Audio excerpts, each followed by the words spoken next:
اللهم صل على محمد وآل محمد اعوذ باللہ من الشیطان اللعین الرجیم بسم اللہ الرحمن الرحیم ان اللہ و ملائکۃ یصلون علی النبی یا ایھا الذین آمنوا صلوا علیہ وسلموا تسلیما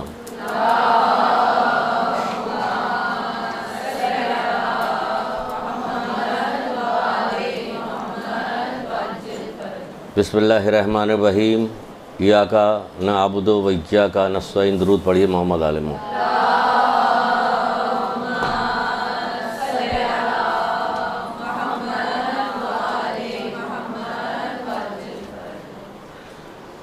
اللہ کو نہ تمہاری قربانی کا گوشت چاہیے نہ خون چاہیے، اس کو تمہارے دل کا تقویٰ چاہیے. کوئی سی بھی عبادت ہو، یہ ابھی جو بقرعید آ رہی ہے قربانی کا، اس میں حج کا سلسلہ ہے، اس میں بھی اللہ تعالیٰ کو جو ہے دل کا تقویٰ چاہیے. نماز میں بھی تقویٰ چاہیے. کوئی کام ایسا نہیں کہ جس میں اللہ تعالیٰ کو تقویٰ نہیں چاہیے. تو ہر چیز میں اللہ تعالیٰ کو تقویٰ درکار ہے. یعنی اللہ چاہتا ہے کہ آپ گناہوں سے بچیے تاکہ آپ نقصان سے بچی رہیے. اس لیے ہر عبادت میں قبولیت کا معیار جو ہے یہی قرار دیا گیا کہ اخلاص کے ساتھ کوئی بھی عمل کیا جائے گا وہ قبول ہوگا. اور اخلاص یہی ہے کہ صرف اور صرف اللہ تعالیٰ کے لیے کیا جائے، اس میں کوئی حرام چیز شامل نہ ہو. جیسے ابھی یہ قربانی ہو رہی ہے، اس میں کوئی حرام چیز شامل نہ ہو، حرام کا پیسہ شامل نہ ہو، ریاکاری نہ ہو. ریاکاری تو ہو رہی ہے، اس میں توہین بھی ہو رہی ہے. جانوروں کے ایسے ایسے نام رکھے جائے، فاسق و فاجر عورتوں کے اور مردوں کے نام جو ہے وہ جانور ان کی قربانی والے جانوروں پہ رکھے جا رہے ہیں. لوگ سن بھی رہے ہیں، ہنس بھی رہے ہیں، خوش بھی ہو رہے ہیں، خرید بھی رہے ہیں. وہ دوڑے ہوئے آئے فلاں صاحب، وہ ٹیڈی جیڈی پتہ نہیں کون، کہ وہ آگے اس کو خرید رہے ہیں، کیا کیا نام رکھا گیا. تو یہ ماحول چلایا جا رہا، بنایا جا رہا ہے. یہ سارا ہر دور میں حضرت آدم سے اب تک یہ چلتا چلا آیا ہے کہ گناہ کو پھیلایا جاتا، مختلف طریقوں سے خوبصورتی کے ساتھ پھیلایا جاتا. کمزور ذہن کے لوگ چلے جاتے ہیں اس طرف جو پڑھتے نہیں ہیں. علم سے بھی روکا گیا کہ تاکہ نہ معلوم ہو. تو ہمیں اصل میں بات بتانی ہے کہ یہ جو ہے یہ ساری چیزیں کیا ہے. یہ صرف اسی لیے ہے کہ ہم زیادہ زیادہ کوشش کریں، محنت کریں، پیسہ خرچ کیا ہے جانور، اپنے محنت کا پیسہ جانور پہ خرچ کیا کہ اسے قربان کر دیں اللہ کی راہ میں. تو یہ قربانی صرف بقرعید کے بعد ختم نہیں ہوتی، تو بقرعید ہی میں نہیں ہوتی، اسی میں نہیں ہوتی، لیکن پوری زندگی چلتی رہتی ہے. ہمارے جذبات کی قربانی ہمیں دینا ہے کہ اللہ تعالیٰ یہ پسند کرتا ہے، یہ نہیں پسند کرتا، یہ چھوڑنا ہے، یہ نہیں کرنا ہے. یہ ساری قربانی چل رہی ہے. ہمیں اپنے جذبات کی قربانی، احساسات کی قربانی، وقت کی قربانی، یہ سب کیا ہے؟ یہ سب اللہ تعالیٰ چاہتا ہے. ہم کسی چیز کو چھوڑنی نہیں چاہتے، جبکہ تاریخ میں ایسے ایسے واقعات موجود ہیں.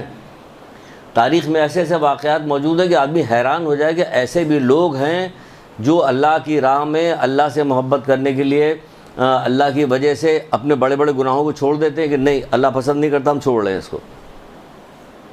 ہم کیا کرتے ہیں؟ کچھ کریں یا نہ کریں ابھی سن لیجیے. پہلے کیا کرتے ہیں، پھر بتا رہے ہیں کیا کرتے ہیں کہ ہمیں کیا کرنا ہے. ہم کرتے تو بہت ساری چیز کہ کرتے کچھ نہیں، بات بہت ساری ہو رہی ہوتی. ہم آپ کو کچھ تاریخی واقعات ایسے سنائیں گے جس میں آپ کو بتائیں گے کہ توبہ کرنے والوں نے کس طرح سے توبہ کی. ہمیں کتنی آسانی اب آج کل کے دور میں ہمارے لیے ہو گئی کہ ہم محمد آل محمد کے ماننے والے ہیں.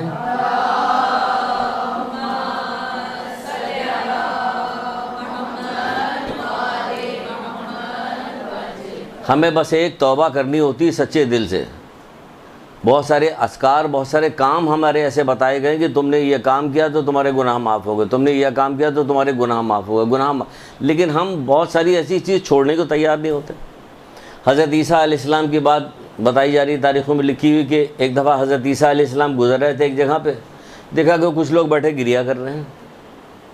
حضرت عیسیٰ علیہ السلام نے پوچھا کہ یہ لوگ کیوں گریا کر رہے ہیں؟ کہ یہ لوگ گناہ گار ہیں، اپنے گناہوں پہ گریا کر رہے ہیں. کہ تو گریا کرنے کی کیا ضرورت، گناہ چھوڑ دیں، ہے نا. کہتے گریا کرنے کی کیا ضرورت، گناہ چھوڑ دیں مغفرت پا جائیں گے. گناہ نہیں چھوڑیں گے، کہ ایسا لگ رہا ہے جیسے وہ ادھر والے لوگ گناہ نہیں چھوڑیں گے، گریا بھی کریں گے، گال پہ چانٹے بھی ماریں گے، کان بھی پکڑیں گے، سارا کام کریں گے، اللہ توبہ کریں گے. پوری 23ویں شب آئے گی، کیا ہوتا ہے 23ویں شب کو یہ دکھائے گا صدقہ ڈالو، استغفار کرو. سب سے پہلے جو کام کیا جاتا ہے یہ کرو تاکہ راستہ صاف ہو جائے، پھر دعا مانگو. پھر راستہ صاف کر کے دعا مانگتے ہیں، اور وہاں سے ہٹنے کے بعد جب دوسرے دن صبح ہوتی ہے تو پھر وہی پھر وہی تبدیلی نہیں آتی، کوئی تبدیلی آتی سچے دل سے، جب دل پہ بات لگتی ہے۔ حضرت عیسیٰ نے کہا کہ یہ لوگ کیوں رو رہے ہیں؟ کہہ رہے ہیں گناہ کی وجہ سے رو رہے ہیں۔ تو گناہ چھوڑ دیں، مغفرت پا جائیں گے۔ گناہ جب تک نہیں چھوڑیے گا مغفرت نہیں حاصل ہوگی، چاہے کچھ بھی کرتے رہیے۔ گناہ چھوڑ دو، مغفرت حاصل ہوگی۔ رسول خدا صلی اللہ علیہ وآلہ وسلم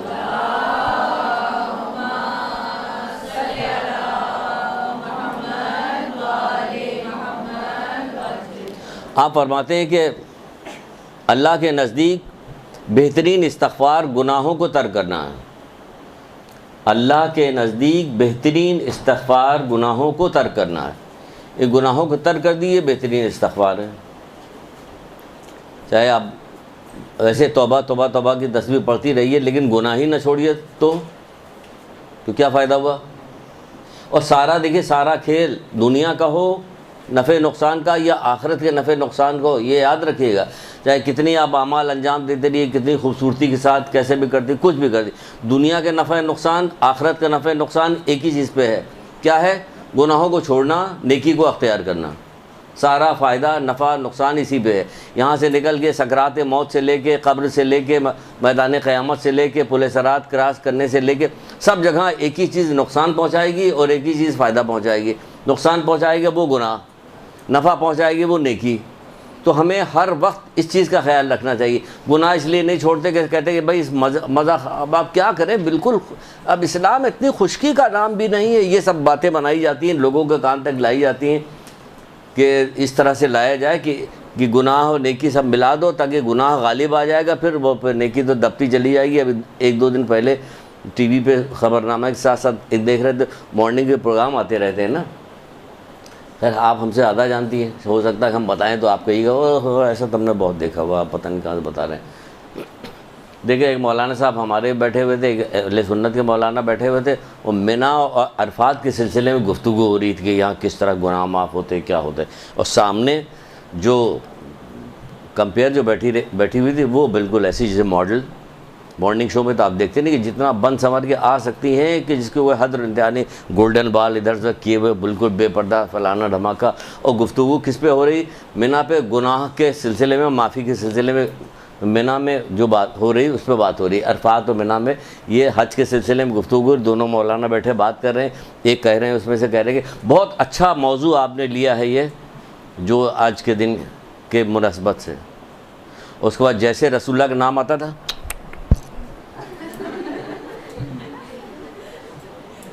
ان میں سے کوئی نہیں بول رہا تھا کہ اس سے کیا فائدہ ہوگا، کیا فائدہ ہوگا اس سے؟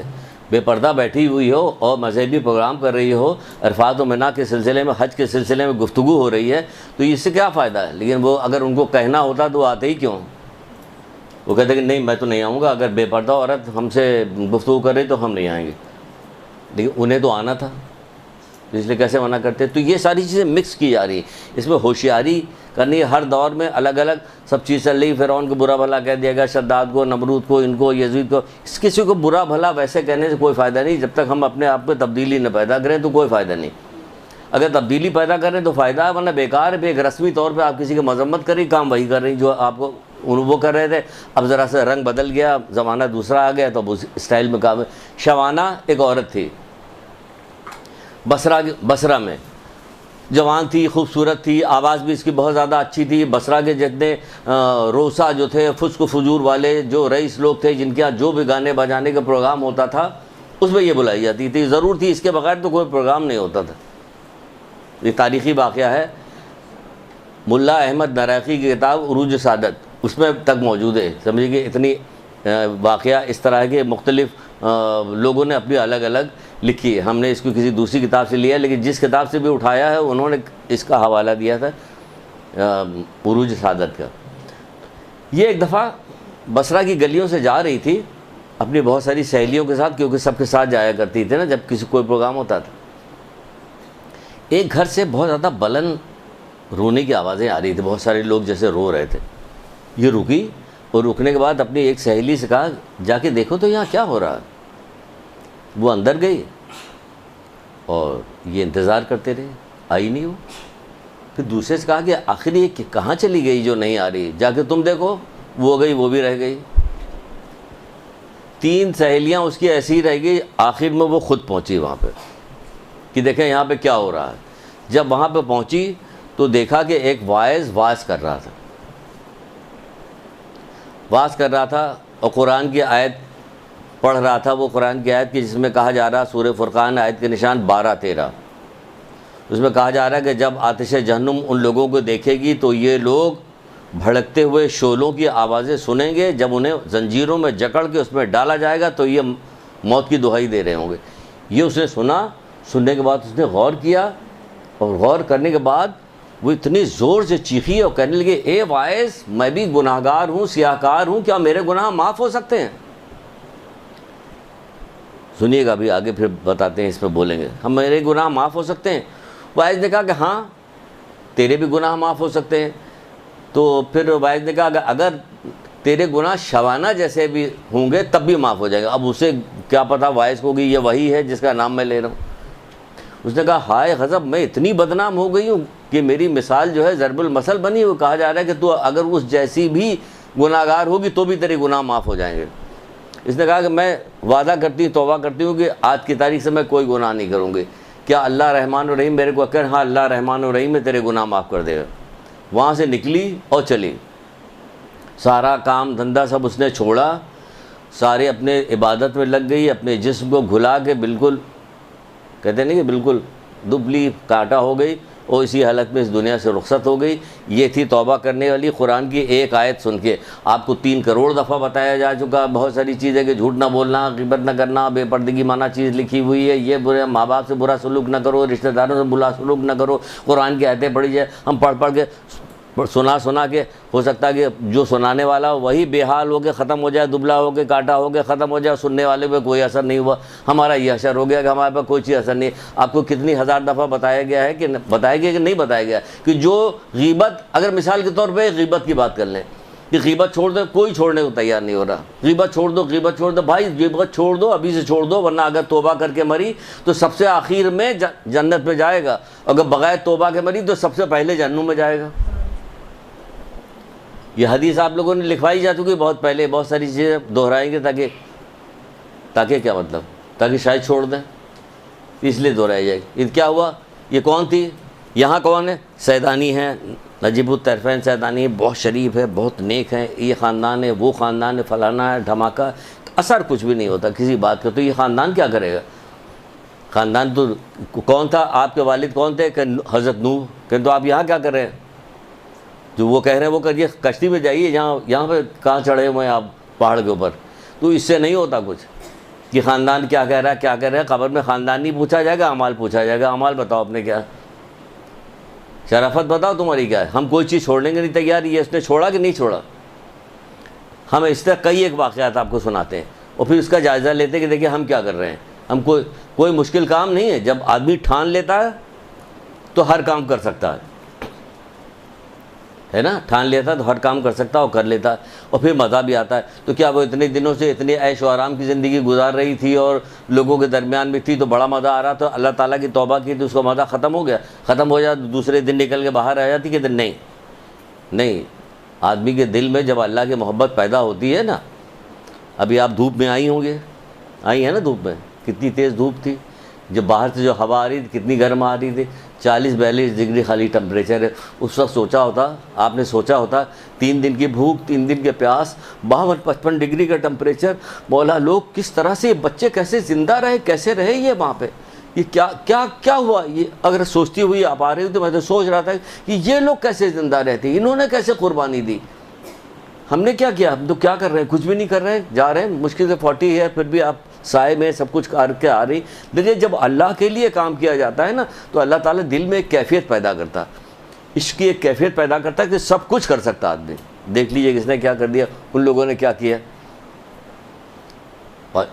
3 دن کی بھوک پیاس, ہم تو پانی پی کے چلے تھے گھر سے کہ پیٹ بھر کے پانی پی چلو, باہر لو چل رہی ہے. وہاں 3 دن کی بھوک, 3 دن کی پیاس, چھوٹے بچے, کس طرح سے ان لوگوں نے قربانی دی. کس کے لیے, اس چیز کے لیے دی, دین پہ عمل کرنے کے لیے قربانی. ہاں اگر دین پہ عمل نہ کریں, ہم کتنا گفتگو ان کے لیے کرتے رہیں کہ تم ہمارے دین پہ عمل ہی نہیں کرتے, یہ گفتگو کرنے سے تمہارا کیا فائدہ ہو رہا, جو خالی گفتگو کر رہے ہو. تو ہمیں یہ چاہیے کہ ہم بھی اس طرح سے وہ کریں کہ ہم گناہ کو چھوڑیں. یہ لوگ گناہ چھوڑ سکتے ہیں تو ہم بھی چھوڑ سکتے ہیں. پھر یہ کہا جا رہا کہ یہ ایک جگہ پہ چھٹے امام جعفر صادق علیہ السلام،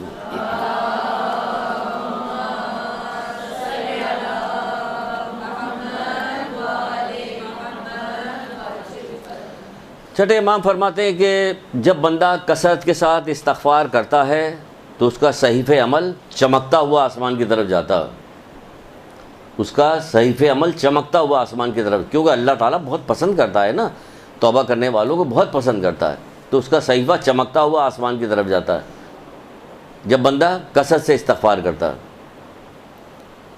عادت ڈالیے کثرت سے استغفار پڑھنے کے، مختلف قسم کے استغفار نکالیے، پڑھیے، شوق پیدا کیجیے، مختلف کلر کے اسکارف ہونے چاہیے، کپڑے ہونے چاہیے، آپ کے زیورات ہونے چاہیے، سینڈل کی میچنگ ہونی چاہیے، تو ذرا اس کا بھی تو نکالیے، ڈھونڈیے کہ ہم کتنے یہ استغفار ڈھونڈ کے نکالیں گے، کتنی طرح کے استغفار بتائے گئے ہیں، کون کون سے استغفار ہیں، پھر عملی استغفار نکالیے، کیا کیا کام کرنے سے جو ہے گناہ معاف ہوتے ہیں۔ بہت سارے کام ایسے ہیں، بہت سارے، ایک تو زبانی ہوتا ہے، ایک ذکر زبانی ہوتا ہے، قولی جس کو کہتے ہیں، ایک عملی ذکر ہوتا ہے کہ ہم نے ایک فلاں کام کیا، ہمارے گناہ معاف ہو گئے، فلاں کام کیا، ہمارے گناہ معاف ہو گئے، تو نکالیے، نکال کے شوق رکھیے، پڑھیے کہ صحیفہ چمکتا ہوا آسمان کی طرف جاتا ہے۔ پھر کہا جاتا ہے گناہوں کو ترک کر کے عظمت حاصل کرو، رسول خدا صلی اللہ علیہ وآلہ وسلم۔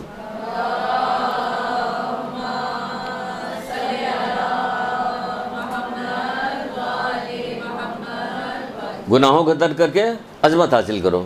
دنیا میں بہت ساری شہزادیاں گزر کے گئیں، بڑی عظیم رہی ہوں گی اپنے دور میں، بڑی عظمت ہوگی کہ وہ کیا شہزادی ہے، بادشاہ کی بیوی ہے، پیسہ ہے، مال ہو، دولت ہے، عظمت ہے، لیکن آج کوئی پوچھنے والا نہیں، کوئی جانتا ہی نہیں ہے یا نہیں ہے۔ وہ کہہ رہے ہیں گناہوں کے ترک کے عظمت حاصل کرو، کوئی بھی پوچھنے والے، ایک سے ایک بادشاہ گزر کے چلے گئے، کیسے کیسے نام ہے، مسلمانوں میں بھی، انگریزوں میں بھی، ہندوؤں میں بھی، عیسائی سب میں گزر، کوئی پوچھنے والا نہیں، مسلمانوں کی دیکھ کوئی پوچھنے والا نہیں۔ اسی طرح ایک خاتون تھی، بادشاہ کی بیوی، بادشاہ کی بیوی تھی اور بہت بڑا بادشاہ تھا، اتنا بڑا بادشاہ تھا کہ اسے طاغوت کا سرپرست قرار دیا گیا، یعنی گناہگاروں کا سردار کہا گیا اس کو، فرعون۔ اس کی زوجہ حضرت آسیہ، مال اور دولت، اختیار، کنیزیں، نوکر چاکر، سب چاروں، ہر چیز اس کو مہیا، کوئی ایسی چیز نہیں کہ جو اس کی کسی چیز میں کمی ہو، عیش و آرام کے ساتھ زندگی گزار رہی تھی۔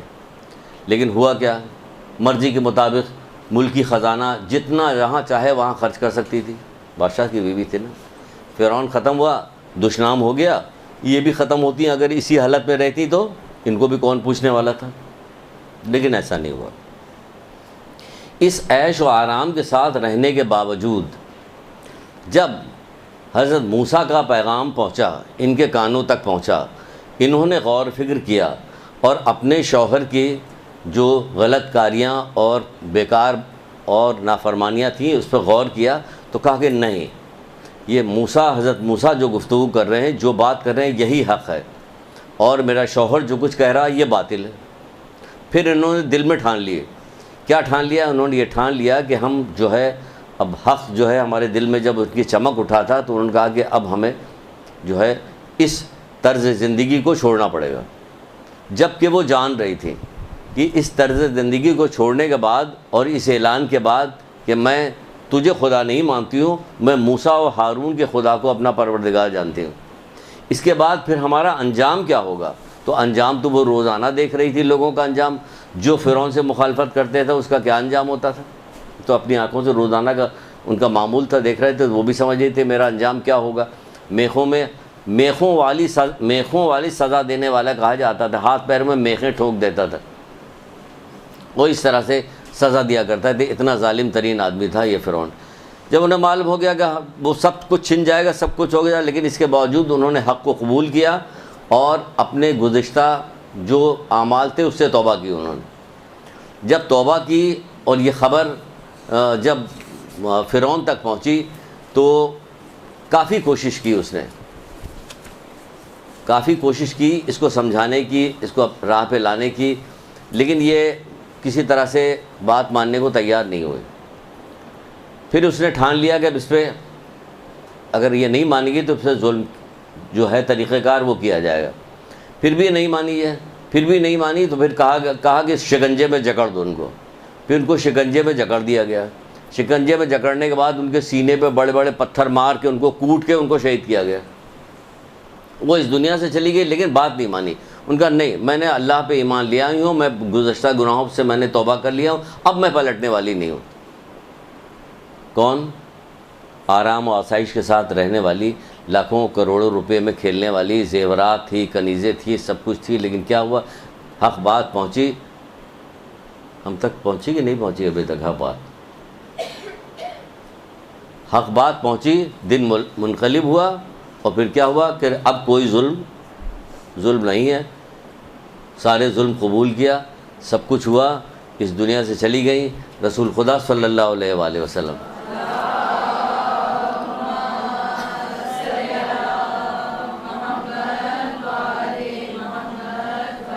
عظمت حاصل کرو. دیکھیے اس خاتون نے کیسے عظمت حاصل کی، جو کہا نہیں کہ گناہوں کو ترک کر کے عظمت حاصل کرو.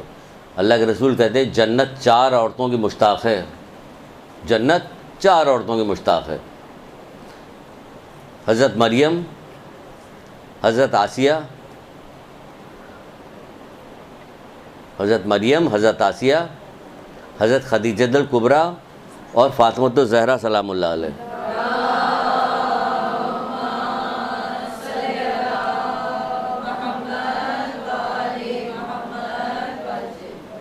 خود دیکھ لیجیے آپ ہمارے پاس کیا ہے کیا نہیں ہے. تھوڑی تھوڑی آسائشوں سے بھی چھوڑنے کو تیار نہیں ہوتے. سب کچھ پہنچ گیا، ہمارے پاس پیغام نہیں پہنچا.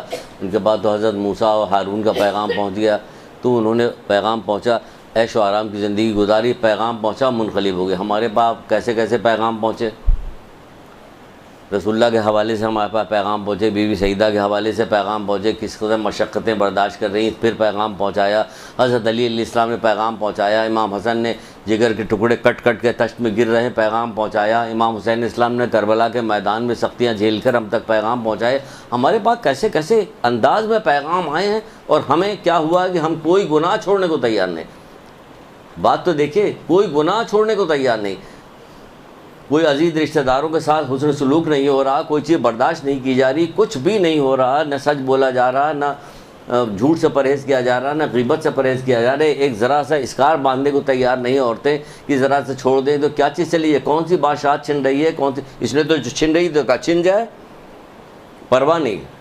اللہ کے اطاعت، اللہ کو جو پہچان لیتا ہے تو اللہ خود اپنی پہچان کرواتا ہے، آپ کے دل میں وہ شوق ڈالتا ہے، پھر کوئی تکلیف نہیں رہ جاتی. جب بے دلی کے ساتھ کام کیجیے گا تو اللہ بھی توجہ نہیں دیتا، اللہ بھی نہیں توجہ دیتا. سارے کام ہم کرتے چلے جا رہے ہیں، ساری بیکار چیزیں جتنی ہیں سب ہم انجام دیتے ہیں، تو کیا ہوتا ہے؟ توفیقات سلب ہو جاتی. توفیق جو ہے ایسی نہیں ملتی. توفیق کہانی مولا کا قول بہت پہلے آپ لوگوں کو لکھوایا تھا، بتایا بھی تھا آپ کو کہ آسمان سے نازل ہونے والی سب سے جلیل القدر شے کیا چیز ہے؟ اگر توفیق مل گئی تو پھر کیا ہوتا کہ یہی ہوتا جو سنا ابھی آپ نے، یہ توفیق مل گئی.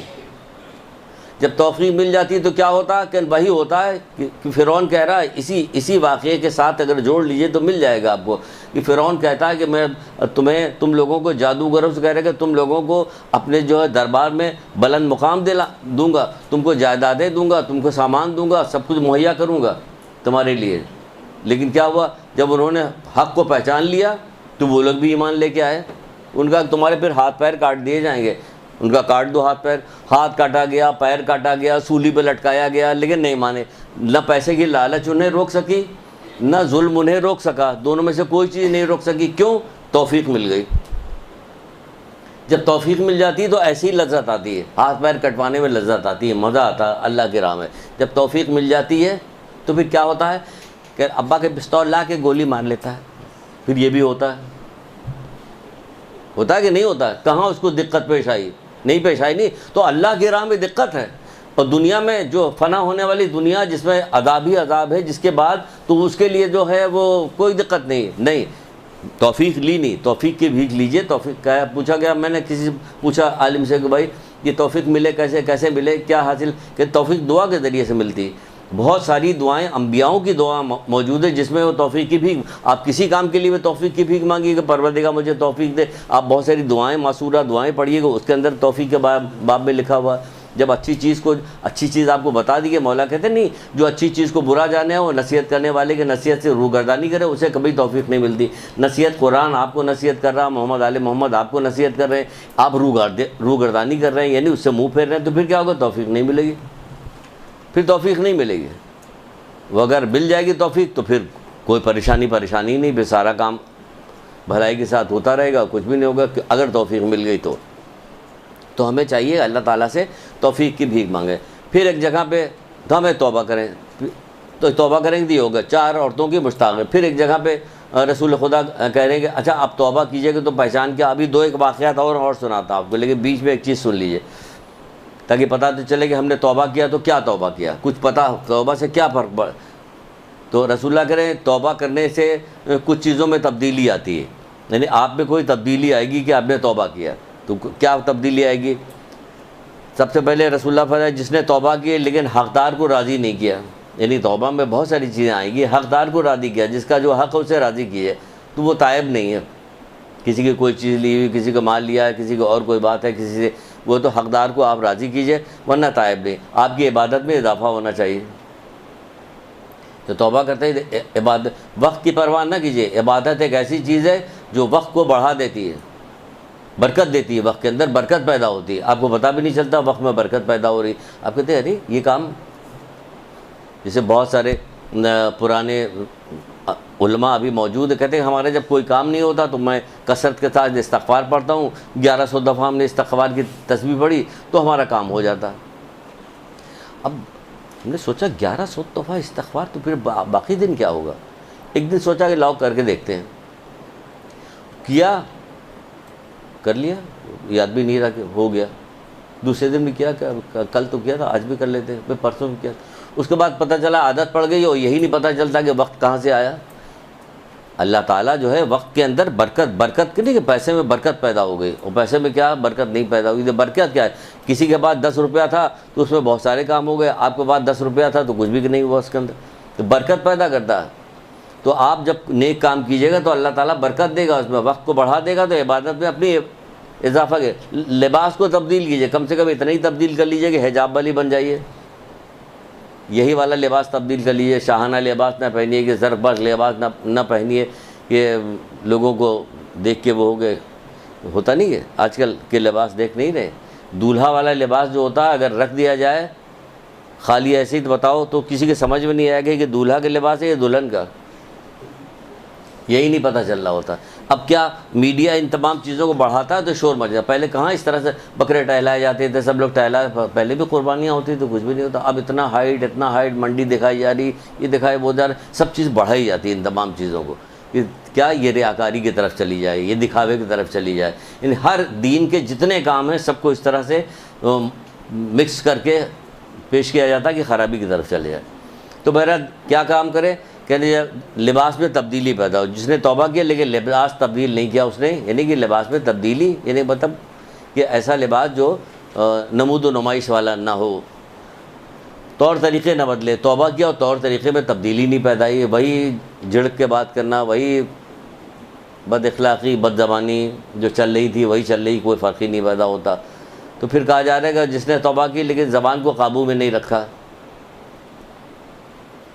یہ زبان کو, یہ چھوٹی سی ہے نا, بڑی خطرناک چیز ہے. جیسے جہاز کا جو پتوار ہوتا ہے چھوٹا ہی سے ہوتا ہے لیکن پورے جہاز کو ادھر ادھر موڑ دیتا ہے. ویسے زبان چھوٹی سے ہوتی ہے لیکن موڑ دیتی ہے, جی چاہے ادھر لے جائے آگ کی طرف, جی چاہے پھلواری کی طرف لے جائے, جدھر لے گی. زبان کو قابو میں رکھے. زبان کو قابو میں رکھنے کے لیے توبہ کیا ہے نا ہم نے, تو کیا ہوتا ہے کہ سوچنا پڑتا ہے, غور کرنا پڑتا ہے, ضبط کرنا پڑتا ہے. تھوڑے دن تک ضبط کیجیے گا, عادت بن جائے گی. پھر آپ کو ضبط کرنا جو ہے اچھا لگے گا. اور آپ کبھی بھولے بھٹکے آپ نے کبھی اس کے خلاف کام کیا تو آپ کو بہت دیر تک افسوس ہوگا, یہ میں نے کیا کر دیا, یہ میں نے کیا, ایک افسوس ہو رہا ہوگا. ابھی کتنی بھی برائی کرتے چلے تھے کوئی افسوس ہی نہیں ہوتا. لیکن جب اللہ تعالیٰ توفیق دے گا, نیکی کرنا شروع کیجیے گا, پھر آپ سے کبھی کوئی غلطی سرزد ہوگی تو خود بخود آپ کو شدید افسوس پیدا ہوگا, شدید افسوس پیدا ہوگا کہ ہم نے یہ کیوں کر دیا. پھر کہا جا رہا ہے کہ جس نے توبہ کی لیکن دل کو کشادہ نہ کیا, تنگ دل, نہ کسی کو معاف کرنے کو تیار ہے, نہ کسی قصور معاف کرنے کو تیار ہے, نہ کوئی درگزر کرنے کو تیار ہے, کچھ تیار نہیں, تو دل کو کشادہ کرنا ہوگا. پھر امیدوں کو کم کرنا ہوگا. کیوں امید؟ توبہ کیا ہے نا اللہ تعالیٰ سے, امید کو کم کیجئے. دنیا میں رہنا ہی کتنے دن ہے؟ نہیں سامان 100 برس کا پل کی خبر نہیں والا مسئلہ تو روزانہ ٹی وی دیکھیے, اخبار پڑھیے تو روزانہ آپ کو پتہ چلتا رہتا کہ یہی تو ہو رہا. نماز پڑھ رہے تھے, نماز پڑھنے کے لیے جو نماز پڑھ رہا تھا وہ بھی مار دیا گیا, جو وضو کر رہے تھے وہ بھی مار دیا گیا. تو اس میں کسی نے پوچھا کہ آپ کی ایج کیا ہے, آپ کی کیا عمر ہے, آپ تو بہت دن زندہ رہے, آپ تو ابھی چھوٹے بچے چھوڑ دیا جائے, آپ کو کچھ بھی نہیں. جو ہوا سب گیا. پیچھے سے ہمارا گاڑی نے ہٹ کیا تو پتہ چلا معصوم بچہ مر گیا, ابا زخمی ہو گئے موٹر سائیکل کے اوپر. تو وقت کا تو کچھ نہیں. تو جب ہمیں پتہ ہی نہیں کہ ہمیں کتنے دن زندہ رہنا ہے تو پھر اپنی امید کو طول کیوں دینا اتنا لمبا کہ اب فلاں فلاں فلاں سامنے کا رکھیے, اعمال آج انجام دیجئے, نیکی کرتی جائیے. اس کو طول دیجئے کہ نیکی زیادہ کیجئے, زیادہ نیکی کیجئے. آخرت میں زیادہ بلند مقام حاصل کرنے کے لیے نیکی زیادہ کیجئے. اور پھر کیا کام کیجئے کہ جس نے توبہ کیا لیکن یہ کہ ضرورت سے زیادہ جو ہمارے پاس چیز ہے اسے اللہ کے راہ میں نہ دیا. اللہ کے راہ میں دے دیں, اللہ کے لیے دے دیں, پھر آپ کو بہت ملے گا. اللہ کے راہ میں خرچ کرنے سے بہت زیادہ ملتا ہے. اللہ کے راہ میں آپ نے خرچ کر دیا تو تب جا کے جو ہے صحیح معنوں میں تائب کہلائے گا, ورنہ پھر تو یہ زبانی باتیں ہوتی رہیں گی. اور یہ کہ توبہ کرنے والے تو بہت دیکھے گئے ہیں, لیکن توبہ کے آثار دیکھے جائیں, اپنے اندر آپ آثار دیکھیں تب آپ کہیے توبہ کریں. پھر اس کے بعد کہا جا رہا ہے کہ رسول خدا صلی اللہ علیہ وآلہ وسلم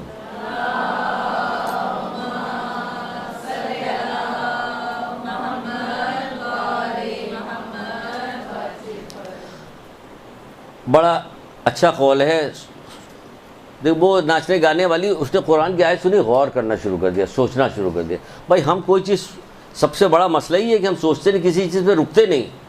ایک ساتھ کا غور و فکر 70 سال کی عبادت سے تو کیوں؟ تو اس نے جو غور کیا تو ایسا ہوا جیسے 70 سال اس نے عبادت کر لی, اور دیکھیے بدل کے کہاں سے کہاں چلی گئی. ہم غور نہیں کرتے کہ کسی چیز پہ غور کریں. اتنی اچھا قول ہے یہ رسول اللہ کی کہ آپ سنیے اور ذرا غور کیجیے. کہتے ہیں ہر گناہ کے لیے توبہ ہے, مخفی گناہ کے لیے مخفی توبہ ہے, اعلانیہ گناہ کے لیے اعلانیہ توبہ ہے. کیا مطلب سمجھے؟ غور کیجیے. اعلانیہ گناہ, بھئی آپ کا اعلانیہ گناہ کون سا ہے؟ بے پردگی, یہ اعلانیہ گناہ ہے. مردوں کا داڑھی مونڈنا اعلانیہ گناہ ہے. یعنی جو بات بھی ہو رہی ہے اعلانیہ گناہ, یعنی کھلم کھلا گناہ کیا جا رہا ہے, اس کی بات ہو رہی ہے. اگر کھلم کھلا گناہ کیا جا رہا ہے تو اس کی توبہ بھی ویسی ہوگی. یہاں تک کہ کہا جاتا ہے کہ ریاکاری سے اعمال ہفت ہو جاتے ہیں, لیکن اگر کسی آدمی کے بارے میں مشہور ہو کہ یہ آدمی بے نمازی ہے تو اس کے لیے حکم ہے کہ وہ دکھا کے نماز پڑھے, تاکہ یہ والا الزام اس کے اوپر سے نکل جائے کہ یہ بے نمازی ہے. یہ اتنی اہم ترین چیز ہے, یہ بے نمازی ہونا اتنا بڑا گناہ ہے. تو یہ چیز کیا کرے, اب دکھائے لوگوں کہ ہم نماز پڑھ رہے ہیں. تو جو اعلانیہ گناہ ہے اس کی اعلانیہ توبہ کی جائے گی. اب یہ کہ لوگوں کا ہاتھ کھٹکھٹا کہ نہیں کا مخفی, تو جو مخفی ہے اس کو بتانے کی ضرورت نہیں. وہ کہتے ہیں نہیں بتاؤ, تم جانو تمہارا اللہ جانے, اس کو بتانے کی کسی کو ضرورت ہے. منع بھی کیا جاتا ہے. مولا لوگوں کے پاس بہت سارے لوگ آتے تھے کہ میں نے یہ گناہ کیا, کہتے جاؤ ہو سکتا ہے تمہیں 100 ہوا, جاؤ کل آنا, پرسوں آنا. ٹالتے رہتے کہتے کیوں بتا رہے ہو, انہیں منع کیا کہ بتا رہے اللہ سے توبہ کرو, اللہ معاف کرنے والا. تو اعلانیہ گناہ کے پھر یہاں کہا جا رہا ہے اعلانیہ گناہ کے اگر کوئی بچی مشہور ہے, جب ہم مشہور ہیں, بچی کو کسی کو کیوں کہیں بھائی, بڑی مشکل سے کلاس میں لیے, پھر ہوتا چلا کہ برا بھلا کہا تو پھر روک دیے گئے کہ آپ تو ہر کلاس میں. اچھا اب زور سے بولیں گے, اب ہم بولتے ہیں ابھی. تو کہا جا رہا ہے کہ جب مثلا کہا جائے کہ بڑی بدزبان ہے, اب اس نے بدزبانی ختم کر دی تو کچھ دنوں بعد خود ہی پتہ چل جائے گا. اس میں کوئی اعلان کرنے کی ضرورت تھوڑی کہ ہم کہ اعلان کریں یا نہ کریں, خود ہی پتہ چل جائے گا. بڑی نرم مزاج ہو گئی, بڑی شریف ہو گئی بچی بیچاری, پہلے تو کیسی تھی اب کتنی نیک ہو گئی ہے. کیسی حضرت آسیہ کتنی نیک ہو گئی, پہلے کیا تھی اب کیا ہو گئی, پہلے شوانہ کیا تھی اب کیا ہو گئی. تو اس طرح سے سب نیکی پھیلتی چلی جا رہی ہے. تبوک کا ایک واقعہ سنیے. یہ واقعہ بھی بہت اہم ہے معاشرے میں. اس قسم کے جو کیفیت پیدا ہونی چاہیے. جنگ تبوک رمضان کے زمانے میں یہ واقعہ جنگ تبوک کا ہوا تھا, اور تبوک جو ہے 600 مدینے سے 600 کلومیٹر دور فاصلے پہ ہے. تقریباً 30,000 کے قریب مسلمان تھے رسول اللہ کے ساتھ جو تھے وہ لوگ, اس جنگ میں شرکت کرنے کے لیے گئے. غربت کا یہ عالم تھا اس زمانے میں اسلام کی کہ ایک کھجور 2 مسلمان لیتے تھے. ایک کھجور 2 مسلمان. اتنا دور فاصلہ تھا کہ سواری نہیں تھی. بہت رسول اللہ نے کہا تھا کہ سب لوگ چپلیں اضافی جوتے چپل رکھ لیں کیونکہ راستہ چلتے چلتے چلتے پھٹ جائے گا, پھر پیر میں چھالے پڑیں گے. تو رکھ لیا گئے تھے, جا رہے تھے. کتنے اچھے لوگ تھے یہ 7 دن.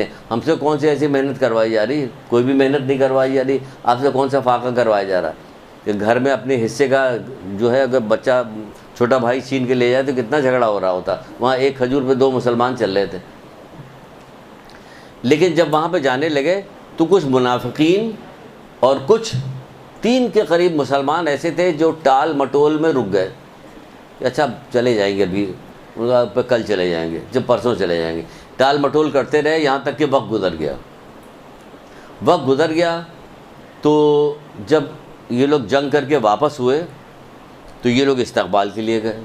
جب یہ لوگ استقبال کے لیے گئے تو رسول اللہ نے کہا کہ تم لوگ کیوں نہیں گئے تھے؟ تو کہنے لگا اللہ کے رسول آپ سے جھوٹ تو بول نہیں سکتے. بات ہے کہ ہم لوگ سستی اور ٹال مٹول میں رکے, پھر آج چلے جائیں گے, کل چلے جائیں گے, آج چلے جائیں گے, کرتے رہے یہاں تک کہ وقت گزر گیا. اللہ کے رسول نے منہ پھیر لیا, وہ چلے گئے. یہ لوگ آگے بڑھے جو دوسرے صحابی تھے کہ ان سے استقبال کرے, ان سے انہوں نے بھی منہ پھیر لیا, وہ لوگ بھی چلے گئے. یہ لوگ بڑے پریشان ہوئے. بات مدینے میں پھیل گئی. مدینے میں کوئی آدمی ان سے بات کرنے کو تیار نہیں ہے. مدینے والے کوئی ان لوگوں سے بات نہیں کر رہے. بات پھیل کے گھر تک گئی. گھر میں بیویاں ان سے بات نہیں کر رہی. بیویاں بات نہیں کر رہی اور بیویاں رسول اللہ کے پاس پہنچ گئیں. اور رسول اللہ کے پاس پہنچ کے کہنے لگی اے اللہ کے رسول ہم اپنے مردوں کو کیا چھوڑ دیں؟ تو اللہ کے رسول نے کہا نہیں, ان سے تعلقات منقطع رکھو لیکن چھوڑو مت, انہیں کے ساتھ رہو. اب یہ لوگ باہر بیٹھ کے تینوں توبہ تلہ کرنا شروع کر دیا ان لوگوں نے. کوئی اثر ہی نہیں ہو رہا. لوگ آتے تھے دور سے کھانا دے کے چلے جاتے تھے, بات کوئی بھی نہیں کرتا تھا. جب انہوں نے دیکھا کہ مدینے کے لوگ بھی نہیں بات کر رہے ہیں, گھر میں ہمارے رشتہ دار بات نہیں کر رہے ہیں, بیویاں ہماری بات نہیں کر رہی ہیں, تو اب کیا کیا جائے؟ تو ان کا کہا اب ہم لوگ ایسا کرتے ہیں, ہم لوگ بھی ایک دوسرے سے الگ الگ ہو جاتے ہیں اور پہاڑ پہ چلتے ہیں, وہاں چل کے توبہ کرتے ہیں. یہ لوگ وہاں سے بھی اپنے پاس سے بھی الگ ہو گئے, دور چلے گئے, پہاڑوں کے پاس چلے گئے, وہاں جا کے توبہ کرنا شروع کیا. توبہ کرتے ہیں یہاں تک کہ توبہ کرتے رہے کہ اللہ تعالیٰ نے قرآن کی آیت سورہ توبہ آیت کی نشان 117 نازل ہوئی. کیا نازل؟ اس میں اللہ تعالیٰ کا ارشاد ہوا کہ ایک جماعت کے دلوں میں کجی پیدا ہو گئی تھی, پھر اللہ تعالیٰ نے ان کی توبہ قبول کر لیا اور ان پہ ترس کھا کے مہربانی ان پہ کی. کیا ہوا؟ اب توبہ جا کے قبول ہوئی. کیوں قبول ہوئی؟ اس میں کیا سبق ہمارے لیے ملتا ہے؟ کیا ملتا ہے؟ ملتا یہ ہے کہ جب کسی آدمی نے کوئی گناہ کیا, لوگوں کو پتہ چل گیا, ہم اس سے راضی ہیں. راضی رہتے نا, کہاں کوئی بولنے کو تیار. ہم سے کیا مطلب؟ ہم کہتے ہیں کہ ہم سے کیا مطلب, ان کا لڑکا یہ تو ہم سے کیا مطلب, ان کی لڑکی وہ تو ہم سے کیا مطلب. سب ایک دوسرے کو کہتے ہیں کہ ہم سے کیا مطلب, ہم سے کیا مطلب. تو کیا ہوتا کہ پریشر نہیں ہوتا. پہلے پریشر ہوتا تھا. پہلے زمانے میں چچا کو دیکھ کے ڈر جاتے تھے لوگ, ماموں کو دیکھ کے ڈر جاتے تھے لوگ, خالہ کی عزت کر رہے ہوتے تھے. اب ایسی اس زبان کی وجہ سے اور روز آنا ہر وقت ملنے کی وجہ سے اور زبان درازی کی وجہ سے بیٹھ کے جہاں بیٹھ کے اتنی فضول باتیں, اتنی فضول, بچے ادھر سے گزر رہے ہیں, آ رہے ہیں, جا رہے ہیں, لڑائی جھگڑا ہو رہا, بدتمیزی کی باتیں ہو رہی. کیا ہوگا؟ ان کے دل میں جو ہے رشتہ داروں کے وقت گھٹتی جاتی. تبھی ماں باپ کو منع کیا گیا ہے کہ ماں باپ بچوں کے سامنے لڑائی جھگڑا نہ کرے, ورنہ بچوں کے دل میں ماں باپ کی وقت گھٹ جائے گی. ماں باپ کی وقت گھٹ جائے گی تو کیا ہوگا؟ ان کا کہنا نہیں مانیں گے تو نقصان ہوگا, دوہرا نقصان ہوگا. ایک تو وہ جس بات سے منع کر رہے ہیں اس کے نقصان کے لیے وہ, دوسرے ماں باپ کا کہنا جو نہیں مان رہا وہ, یہ 2 گناہ اس کو مل رہے ہیں. تو پہلے کیا ہوا؟ کیا کیا ان لوگوں نے؟ سب لوگوں نے چھوڑ دیا تو ان لوگ توبہ کے اوپر مائل ہوا. کس قدر سختی کے ساتھ توبہ کی. پھر اللہ تعالیٰ کی طرف سے قرآن کی آیت میں نازل ہوئی. ہمارے یہاں کوئی چیز ہونے کو تیار ہی نہیں ہوتی, کوئی کسی کو کچھ کہنے کو تیار نہیں, کوئی کسی کو سمجھانے کو تیار نہیں, کوئی کسی کی بات ماننے کو تیار نہیں. کوئی مانے گا نہیں آپ کی بات, آپ کہتی رہی, کوئی مانے گا نہیں. ماحول معاشرہ ایسا بن گیا کہ کوئی سننے کو تیار نہیں مان رہا, کیونکہ آپ بھی ایسی ہو گئی, مخلص نہیں رہ گئے. خالہ جو ہے بھانجی سے مخلص نہیں ہے, ماموں جو ہے وہ بھانجے سے, چچا بھتیجے سے مخلص نہیں, بھتیجا چچا سے مخلص نہیں, کیونکہ تعلیم کو ہٹا دیا, علم کو روک لیا گیا. کسی چیز کے بارے میں معلوم نہیں, بس جو دنیاوی علم حاصل کر لیا وہ ہنر ہے, دنیاوی علم تو ہنر ہے، وہ ہندو مسلمان سکھ عیسائی کافر سب کے پاس ہے، یہ وہ علم جو قرآن و حدیث کا علم تو مومنین کے پاس ہے، تو مومنین سے یہ والا علم بھی چھین لیا۔ جب کبھی شروع کی کلاسز جو نئی ہوتی ہیں اس میں جب علم کے فضیلت کی بات بتائی جاتی ہے تو ایک آدھ بندہ کوئی ہمت کر کے، علیہ نئی کلاس ہوتی ہے، ہمت کر کے پوچھتا ضرور، تو کیا دنیاوی علم حاصل کرنے کا کوئی فائدہ نہیں ہے؟ اب تک دنیاوی علم حاصل کرنے تو کبھی نہیں پوچھا کہ کیا آخرت کا علم حاصل کرنے کا کوئی فائدہ ہے یا نہیں فائدہ ہے۔ جب سے آخرت کی علم کے فائدے کا بتایا جانے لگا فوراً دنیاوی علم آ گیا۔ دنیاوی علم تو دنیا میں دو ہوتا ہے، مومن ہوتا ہے یا جاہل ہوتا ہے۔ انہیں پتہ چلا مومن جاہل نہیں ہوتا، یا مومن ہوتا ہے یا جاہل ہوتا ہے، مولا کے قول نہیں ہو، یا مومن ہوتا ہے یا جاہل، پتہ چلا مومن جاہل نہیں ہوتا۔ تو جب مومن کیا کام ہوتا ہے؟ پڑھا لکھا۔ کہاں مومن پڑھا؟ دینی علوم حاصل کرنے کو تو بڑی زیادہ مصیبت کی بات سمجھی جا رہی ہوتی، یہاں ہر بات میں یہی بتایا جاتا کیا مصیبت کے یہ دیکھو کتنی بڑی مصیبت پڑ گئی اس کی وجہ سے کہ ہم لوگوں نے امر بالمعروف نہی عن منکر چھوڑ دیا، ایک دوسرے کو برائی سے روکنا چھوڑ دیا ہم لوگوں نے۔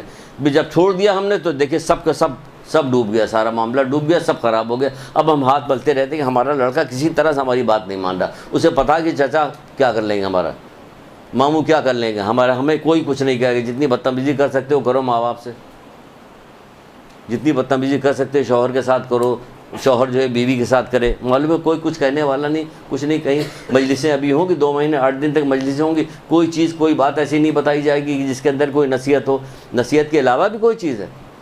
یہ لوگ جو بدلے ہیں نصیحت کے علاوہ کسی چیز، وہ قرآن کی آیت سن رہی تھی جس میں آگ کا تذکرہ ہو گیا تھا، ڈر گئی، فوراً ڈر گئی۔ وہاں حضرت موسیٰ کے پیغام پہنچا، پتہ نہیں کیا ہوا، وہ اس سے ڈر گئی، اس نے توبہ کر لیا۔ ان کو جو ہے پورے معاشرے نے چھوڑ دیا، نہیں ڈر رہے تھے اب ڈرو، یہ ڈر گئے، پورے معاشرے نے چھوڑ دیا کہ جاؤ کوئی تم سے بات نہیں کرے گا، یہ تو بہکا رہے تھے۔ چھوڑنا مت بڑھیا کو، بہت اس کا دماغ خراب، وہ بہو کو بہکا رہی ہوتی پڑوسن، فلانی رشتہ دار، کہیں شادی لگنے والی ہوتی تو لوگ اپنے رشتہ داروں کو بتاتے نہیں کہ شادی چھوڑوا دیں گے۔ کہتے غضب کی کیسی چیزیں ہو گئی جو ان کو اندازہ نہیں کہ بعد مرنے کے کیا ہوگا، کہ جب مریں گے تو دیکھا جائے گا کیا ہوگا۔ نہیں، اس وقت نہیں دیکھا جائے گا، ابھی دیکھ لو، اس کے بعد کچھ نہیں دیکھو گے، پھر تو وہ لوگ دیکھیں گے، وہ تو وہ دیکھ رہے ہوں گے، کیڑے دیکھیں گے، گرز دیکھے گا، مارنے والا دیکھیں گے، پھر تو وہ دیکھیں گے، تم کیا دیکھو گے؟ تم تو مجبور ہوگے، ہاتھ پر بندھے ہو کے پڑے ہو گے، کچھ بھی نہیں کر سکتے، ابھی دیکھنا ہے، اس وقت نہیں دیکھنا ہے۔ تو کیا کہ ہمیں ایک دوسرے کو روکنا ٹوکنا چاہیے مخلصانہ طور پہ، ایسا روکے ٹوکیے گا تو کوئی برا نہیں مانے گا۔ جب آپ کے دل میں کوئی ہو تو آپ سوچیے گا، غور کیجیے گا کس طرح سے منع کیا جائے ہمیں جو یہ برا نہ مانے۔ آپ کو حدیثیں یاد ہوگی تو بیان کیجیے، حدیثیں نہیں یاد ہوگی تو کہاں سے بیان کیجیے؟ حدیث کے بدلے قرآن تو یہ کہہ رہا، حدیث تو یہ کہہ رہی، قرآن یہ کہہ رہا، حدیث یہ کہہ رہی، بار بار کہیے گا تو رواج اس کا پڑے گا، رواج اس کا پڑے گا تو برائیاں رکیں گی اس کی، سمجھیے آپ۔ تو کس طرح سے لوگ جو ہے توبہ کیا کرتے تھے۔ ایک اور سن لیجئے ایک صاحب کا قصہ، دیکھیے کتنے قصے آپ کو سنا رہے ہیں، تو اس کے درمیان میں جو سخت باتیں وہ انشاءاللہ بری نہیں لگ رہی ہوں گی، کیونکہ کہانیاں بھی تو سنا رہے ہیں آپ کو کیسے۔ ایک چور صاحب تھے، دیکھیے سب چور چماری کا تذکرہ ہو گیا سارے لوگوں کا، جتنے چور چمار سب آ رہے ہیں، اور یہ چور چمار سیدھے ہوئے جا رہے ہیں، اور یہ شریف لوگ سیدھے ہونے کے تیار نہیں، بڑے سیدھے بنے وہ سیدھے ہونے کے تیار نہیں ہو رہے، وہ نام نہاد کے شریف ہیں۔ مولا نے کیا شریف کون ہے؟ مولا کیا کہتے ہیں؟ مولا مشکل کشا حضرت علی علیہ السلام۔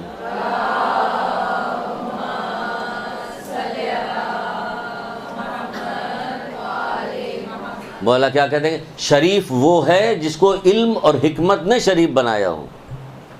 پھر آ گیا علم بیچ میں۔ شریف وہ ہے جسے علم اور حکمت نے شریف بنایا ہو، ورنہ پھر کیا ہوگا؟ جیسے رسول اللہ کے پاس آئے نہیں تھے وہ لوگ، اللہ کے رسول وہ آدمی بڑا شریف ہے، بڑا نیک ہے، بڑا اچھا ہے، کہ بتاؤ اس کی عقل کیسی ہے؟ یاد ہے نا یہ والا قول بھی؟ جب کچھ لوگ آئے تھے رسول اللہ کے پاس، آنے کے بعد ایک آدمی کی تعریف کر رہے تھے کہ بڑا شریف ہے، بڑا اچھا ہے، بڑا نیک ہے، تو رسول اللہ نے پوچھا کہ بتاؤ اس کی عقل کیسی ہے؟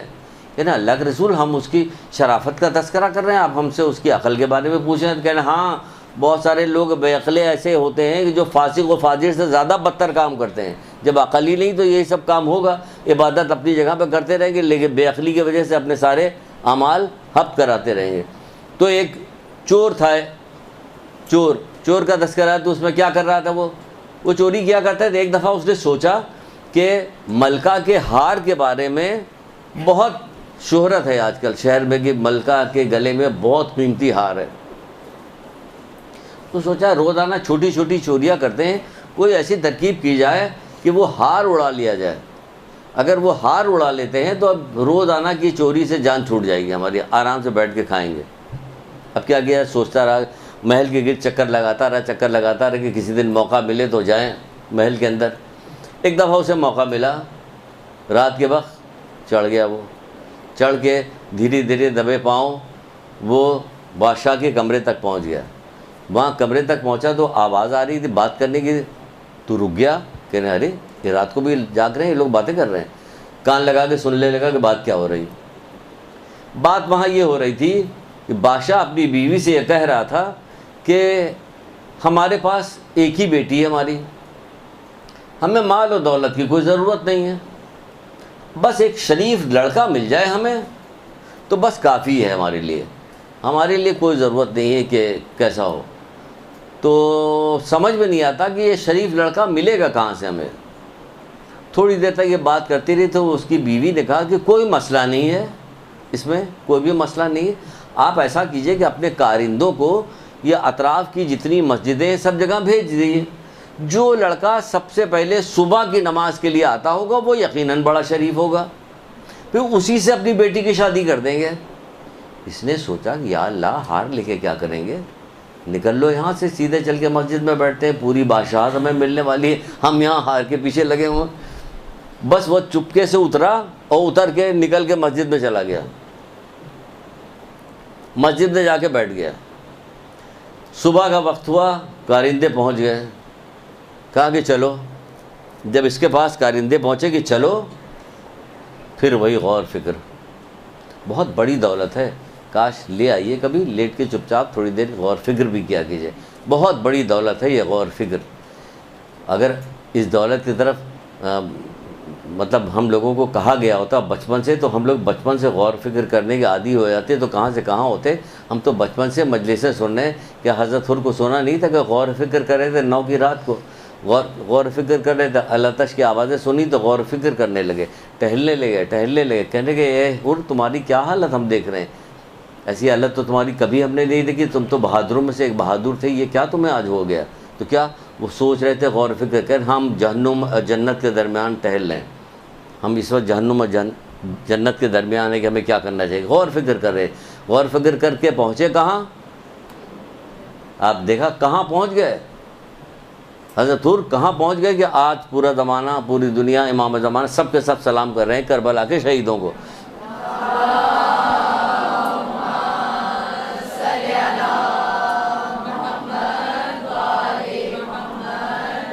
اس نے بھی چند لمحے کے لیے غور کیا, چند لمحے, دیکھیں چند لمحے کے لیے اس نے غور کیا. اس نے غور کیا, سوچنے لگا. اب یہ سب سپاہی پہرے دار آ کے کھڑے ہوئے کہ چلو, بادشاہ نے بلایا. سوچنے لگا یہ ہم جعلی طور پہ, ریاکارانہ طور پہ جو عبادت کر رہے ہیں, اس کی وجہ سے ہمیں سلطنت مل رہی ہے. اگر ہم سچ مچ عبادت کریں گے تو ہمیں کیا ملے گا, سچ مچ عبادت کریں گے تو ہمیں کیا ملے گا. بس یہ سوچنا تھا کہ اٹھ کے کھڑا ہوا اور چلا کے, نہیں مجھے ضرورت نہیں جانے کی, اور وہاں سے نکل گیا, اور نکل کے عبادت کرنے لگا. صحیح معنوں میں عابد بن گیا یہ, اور اس کا نام بھی تاریخ میں موجود ہے اس کا, کہ یہ بھی کتنا بڑا عابد. کیا اس نے غور کیا, اس نے غور کیا, ٹھوکر مار دی سلطنت کو. ادھر حضرت آسیہ نے ٹھوکر ماری, ادھر اس کو سلطنت مل رہی تھی فری فنڈ کی, انہوں کو تو حضرت آسیہ نے ٹھوکر مار کے کتنا اذیت برداشت کی. یہ تو اگر چلا جاتا تو اس کو تو کچھ اذیت بھی برداشت نہیں کرنی پڑی, پوری کی پوری سلطنت مل رہی. اس نے کہا نہیں, جب ہم آپ کو سنا ہوگا وہ والا قول تو سنایا گیا تھا نا, جب ایک بندے کو جو جہنم میں لایا گیا تو پروردگار کی طرف سے حکم ہوا کہ اس کے ہاتھ کو نہ جلانا, کہ یہ دعائیں کیا کرتا تھا, کہ چہرے کو نہ جلانا, کہ وضو کیا کرتا تھا, زبان کو نہ جلانا, کہ کثرت کے ساتھ تلاوت قرآن کرتا تھا, پیر کو نہ جلانا, یہ مسجد کی طرف جایا کرتا تھا. تو اگر اپنی زبان میں کہیں تو یہی ہوگا کہ جہنم کا داروغہ جب وہ چڑھ گیا, تپ گیا. کبھی تم کرتے کیا تھے جو جہنم میں بھیجے گئے ہو, کہ ہم ریاکار تھے. تو یہ ریاکاری کرنے کے لیے تو گیا تھا نا, اتر کے تو اسی کام کے لیے گیا تھا کہ جا کے وہاں بیٹھ کے عبادت کریں گے. لیکن جب وہاں پہنچنے کے بعد اس کے دل میں خیال آیا, اللہ تعالیٰ کی طرف سے, آپ دیکھیں یہ احسان ہے ہمارے اوپر, تو مدت سے احسان ہے جب سے ہم پیدا ہوئے ہیں. 5ویں امام محمد باقر اسلام,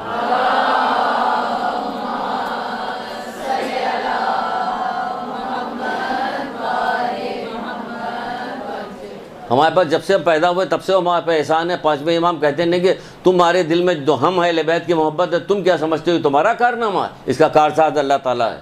تو ہمارے اوپر تو نہ جانے کب سے یہ والی عنایت ہمارے اوپر ہے, ہم کبھی اس کو کام بروئے کار ہی نہیں لاتے. تم کیا سمجھتے ہو کہ تمہارے دل میں ہم اہل بیت کی جو محبت ہے اس کا تمہارا کارنامہ, اس کا کارساز اللہ تعالیٰ ہے. یہ اللہ تعالیٰ نے ہمیں ہمارے دل میں محمد آل محمد کی محبت رکھی. اب ہم اس کے ذریعے کوئی کام ہی نہ لیں پھر تو اسی میں شامل ہو جائیں گے.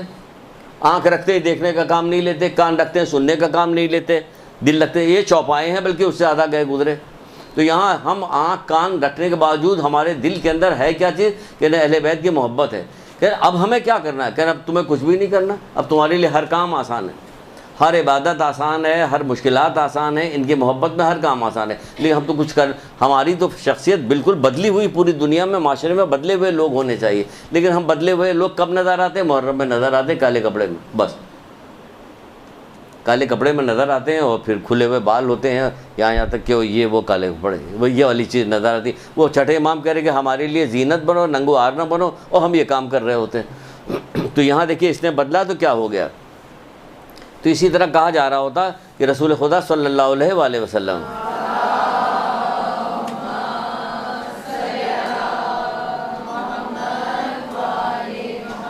خدا را استغفار کریں, توبہ کریں. آخرکار توبہ کرنا ہوگا. آپ نہیں کریں گے تو اولادیں بیچاری توبہ, وہ خیر کیا توبہ کریں گے, وہ کیا توبہ کریں گے جب ہم خود ہی نہیں اپنا کام کر رہے ہیں. تو آپ کیا سب امید رکھ سکتی ہیں کہ ہمارے پیچھے جو بعد والے لوگ جو ہوں گے ہمارے لیے کوئی عمل انجام دے گا؟ نہیں دے گا, نہیں دیں گے, کبھی بھی نہیں دیں گے. جو آپ اپنے ابو ذر غفاری کے واقعہ نہیں, حضرت ابو ذر غفاری جب ضلع وطن کیے گئے بیچارے, تو ارد گرد ان کے لوگ بیٹھے رہتے تھے, اور جو وہ بیٹھے رہتے تھے وہ اپنا کبھی رسول اللہ کی کوئی حدیث سنا رہے, کبھی کچھ سنا رہے, باتیں سنا رہے, نصیحت کیا کرتے. آج ہمارے یہاں ایسا دور ہے کہ اب کوئی کسی کے پاس بیٹھ جائے تو نصیحت کرنے لگے, کوئی سنانے لگے, کچھ پتہ ہی نہیں کچھ سنا کیا سنائے گا. ہے کوئی ایسا؟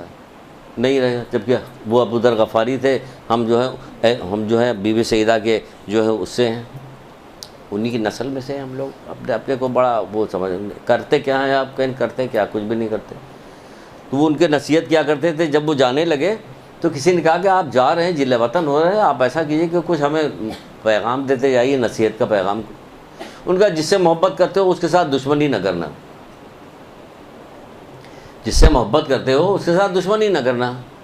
اب لوگوں کو سمجھ میں نہیں آیا کہ یہ کیا کہہ رہے ہیں, کہ نہیں اس کا کیا مطلب ہے. ہماری تو سمجھ میں نہیں آیا کہ تم اپنی ذات سے محبت کرتے ہو نا, تو گناہ کر کے اپنی ذات سے دشمنی نہ کرنا ہے, کیونکہ جب تم گناہ کرو گے اس کا خامیازہ تم ہی کو بھگتنا ہوگا. تو یہ جو لیت و لال میں ہم پڑے ہوئے ہیں کہ یہ کر لیں گے وہ کر لیں گے, دوسرا آ کے کرے گا, اولاد کرے گی, کوئی نہیں کرے گا. خود کریں, آپ خود کریں, کیونکہ اس کا خامیازہ ہمیں بھگتنا پڑے گا. خود کریں, پھر تو جو وہ لوگ کریں گے اس سے درجات کی بلندی ہوگی. باقی کام ہم خود کر کے جا رہے ہیں. ایک چھوٹی سی تو توبہ کرنی ہوتی ہے, ذرا سا آپ توبہ کیجئے سچے دل کے ساتھ اور کام چھوڑ دیجئے, بس کام ختم ہو گیا. تو رسول اللہ کیا بتا رہے ہیں آپ سے, کہہ رہے جو شخص زیادہ زیادہ استغفار کرے گا وہ 4 چیزیں اسے حاصل ہوں گی, 4 چیزیں اسے حاصل ہو جائیں گی جو زیادہ زیادہ استغفار کرے گا. اب کیا 4 چیزیں حاصل ہوگی دیکھ لیجئے, سوچ سمجھ کے استغفار کیجئے. جیسے اس نے کیا تھا, جیسے اس نے کیا, حضرت آسیہ نے کیا تھا, شبانہ نے کیا تھا, جیسے ان لوگوں نے استغفار کیا تھا, سوچ سمجھ کے ویسے 4 چیزیں اسے حاصل ہوگی. اللہ تعالیٰ اسے ہر پریشانی سے نجات دے گا. اللہ تعالیٰ اسے ہر پریشانی سے نجات دے گا.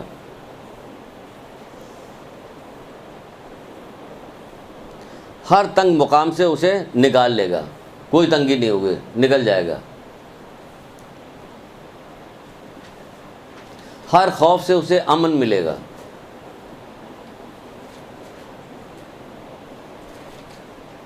جہاں سے گمان نہیں ہوگا وہاں سے اسے رزق عطا کرے گا. جہاں سے گمان نہیں ہوگا وہاں سے اسے رزق عطا فرمائے گا.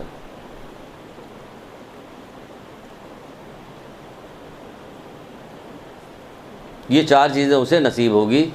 کس کو؟ جو زیادہ سے زیادہ استغفار کرے گا, توبہ کرے گا, توبہ کرنے والا.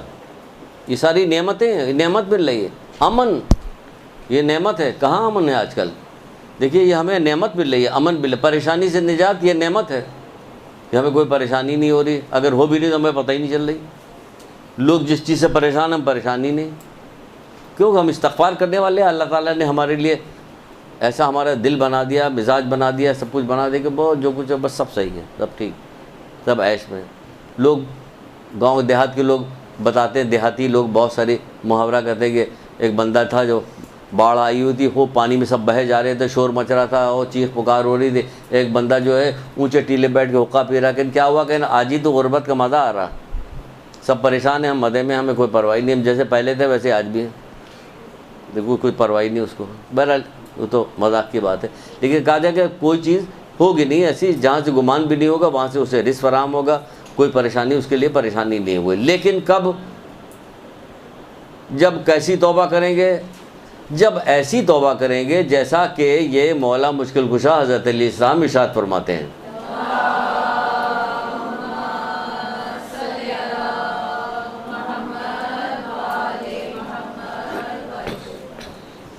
آپ کہتے ہیں خدا کی بارگاہ میں اپنے گناہوں کا اقرار کرنے والا توبہ کرنے والا ہے۔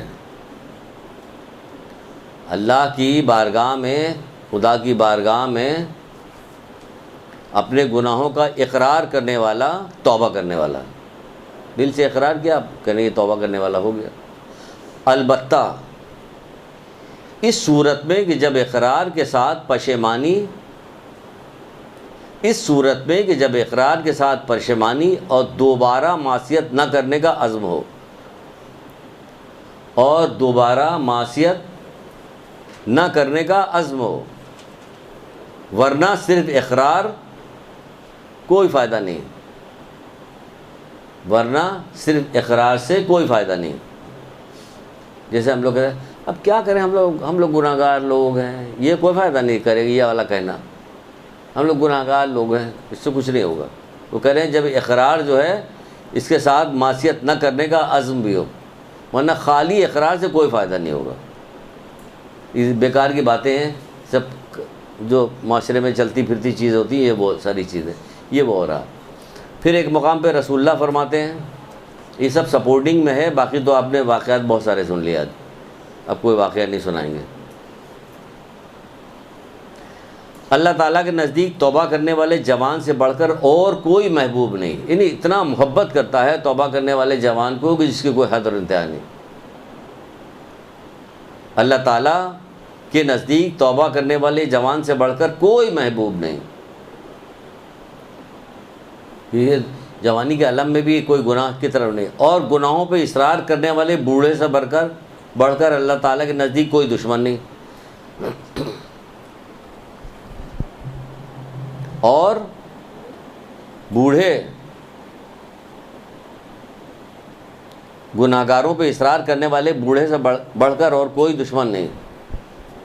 تم اصرار کر رہے، تم بوڑھے ہو گئے، تم بزرگ، تمہارے درمیان میں ایسا جیسے نبی تم ہوا کرتے ہو، تم تو لوگوں کی تمہیں اصلاح کرنے کی ضرورت ہے، تم گناہوں پہ جو ہے اصرار کر رہے ہو، تم خود گناہ کر رہے ہو، کہ تم تو وہ تھے جو لوگوں سے گناہ چھڑواتے، تو اس لیے تم کو اللہ تعالیٰ تمہیں دشمن جان رہا ہے۔ کہہ رہے تم سے اس سے زیادہ کسی کے ساتھ دشمن نہیں ہے۔ بوڑھے گناہ گار کے گناہ پہ اصرار کرنے والے بوڑھے سے بڑھ کے کوئی دشمن نہیں۔ ایک دفعہ سنایا نہیں تھا آپ لوگوں کو کہ اللہ کے رسول کہہ رہے تھے جب کسی بندے کا جو بال جو ہے اسلام میں سفید ہو جائے، یعنی کہ اسلام کے اندر بوڑھا ہو جائے تو پھر اللہ تعالیٰ اس پہ عذاب کرتے ہوئے حیا کرتا ہے۔ تو جب اللہ کے رسول نے یہ والی بات کہی تو اور کہنے کے بعد پھر رونا شروع کر دیا، تو پھر سوچنے کے بعد یہ کہہ کے رونے کی کیا ضرورت ہے؟ کہا کہ جس شخص نے اپنے بال کو اسلام میں سفید کیا ہو وہ اس پہ اللہ تعالیٰ عذاب کرتے ہوئے حیا کرتا ہے۔ اور یہ کہنے کے بعد رونے لگے۔ جب رونے لگے تو جو اصحاب تھے انہوں نے پوچھا کہ اللہ کے رسول رونے کی کیا وجہ ہے، آپ رو کیوں رہے ہیں؟ کہہ رہے ہیں اللہ تعالیٰ تو ان پہ عذاب کرتے ہوئے حیا کر رہے ہیں، لیکن یہ اللہ تعالیٰ کی نافرمانی کرتے ہوئے حیا نہیں کرتے۔ نہ یہ حیا کرتے ہیں، اگر دوسری طرف اگر ہم لوگ دیکھیں ایسے نہ حیا کرتے ہیں نہ روتے ہیں اپنے حال پہ، کہ ہمیں جو اتنے بوڑھے ہو گئے ہیں اب بھی کھال کو پتہ نہیں کہاں کھینچ کے لے جا کے تب اس پہ استورا پھیرتے ہوں گے،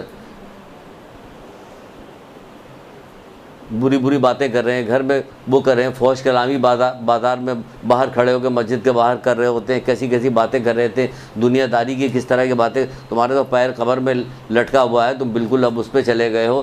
60 سال والو، 70 سال والو، کتنی حدیثیں یاد دلائیں آپ کو، 30 سال والو جد و جہد کرو، 40 سال والو تمہیں دنیا کی زندگی دھوکے میں نہ ڈالے، ہے نا یہ ساری یہ پوری ایک روایت کی پوری ہے کہ روزانہ جو ہے ملک الموت جو ہے ایک فرشتہ جو ہے آواز دے رہا ہوتا ہے. تو تمہاری تو کون سے مقام پہنچ گیا, تو تمہیں تو اس وقت ہاتھ میں تمہاری تسبیح ہونا چاہیے, استغفار ہونا چاہیے, زبان پہ ذکر خدا ہونا چاہیے, نصیحتیں ہونی چاہیے, معاشرے کو ٹھیک کرنا چاہیے. ایک جنگ کے اوپر رسول اللہ صلی اللہ علیہ وسلم ایک جنگ کے اوپر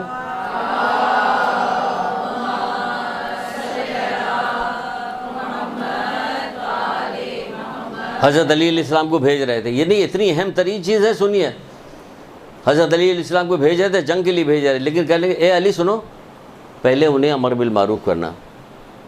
اگر تمہارے ہاتھوں ایک فرد بھی ہدایت پا گیا, دیکھیں کیا کہاں جنگ پہ, آپ غور کریں تو کتنی بڑی بات ہے, کہاں جنگ پہ بھیجا جا رہا اور کہاں کہا جا رہا ہے اے علی پہلے انہیں امر بالمعروف کرنا. اگر تمہارے ہاتھوں ایک فرد بھی ہدایت پا گیا تو آسمان سے آنے والی روشنی جن چیزوں کو روشن کرتی تمام چیزوں سے افضل ہے. یعنی اتنی اہم ترین چیز ہے امر بالمعروف نہی عن المنکر اللہ تعالیٰ کی نگاہ میں, کہ لوگوں کو نیکی, تمہارا یہ عمر ہے کہ تم کو نیکی کی دعوت دے کے برائی سے لوگوں کو روکنا چاہیے, تم خود گناہ کر رہے ہو. اسی لیے اللہ کے رسول, یعنی اتنی اہم اور دل خراش بات یہ ہے کہ اللہ کے رسول نعوذ باللہ ریاکارانہ طور پہ رو رہے ہیں, نہیں سچ مچ رو رہے ہیں, کہہ کے رونے لگے کہ اللہ تعالیٰ تو ان پہ عذاب کرتے ہوئے حیا کرتا, یہ اللہ کی نافرمانی کرتے ہوئے حیا نہیں کر رہے ہیں. آج دیکھیں ہمارے معاشرے میں کیا حال ہے, کیا حال ہے, بزرگوں کا کیا حال ہو گیا, گھر میں بزرگ عورتوں کا کیا حال ہو گیا, مردوں کا کیا حال ہو گیا, پورے معاشرے میں کیا حال ہو گیا, کوئی کہنے سننے والا نہیں. کون سے بزرگ جو ہے تاریخ کی جب واقعات بیان کیے جاتے ہیں, مجلسیں بیان کرتی ہیں, اس میں بزرگوں کا بھی ذکر ہوتا, جوانوں کو بھی ذکر ہوتا, بچوں کو بھی ذکر ہوتا. کیا کوئی نصیحت نہیں کی جا سکتی؟ کیا آپ لوگوں میں سے کوئی بھی نہیں ایسا جو یہاں ساری چیزیں سیکھتا ہو جا کے بیان کرے؟ یہ ذمہ داری بنتی ہے آپ کی. پھر اب ایک آخر میں ایک چیز بیان کر کے بات کو ختم کرتے ہیں.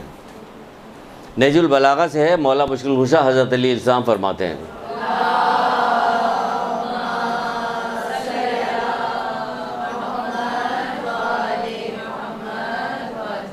جس سے محبت ہے اس کی بات تو مانا کیجئے.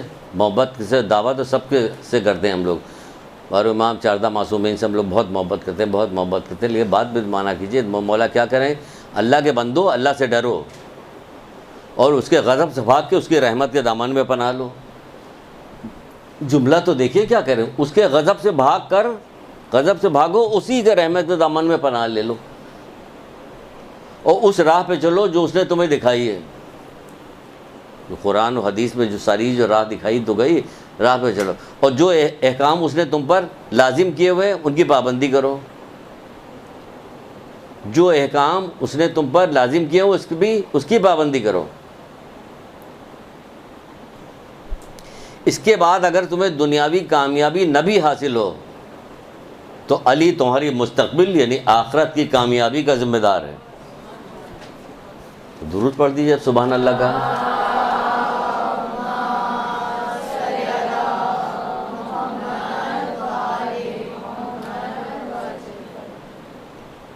اس طرح سے یقین کے ساتھ وہی کر سکتا ہے جس کے ہاتھ میں ہو ساری چیزیں.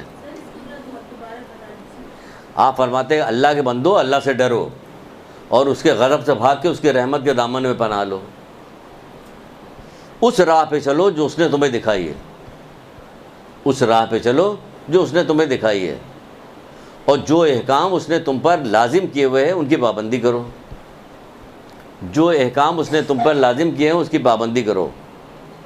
اس کے بعد اگر تمہیں دنیاوی کامیابی نہ بھی حاصل ہو, سبحان اللہ کیا بہترین بات کی مولا, اس کے بعد اگر تمہیں دنیاوی کامیابی نہ بھی حاصل ہو تو علی تمہاری مستقبل یعنی آخرت کی کامیابی کا ذمہ دار ہے.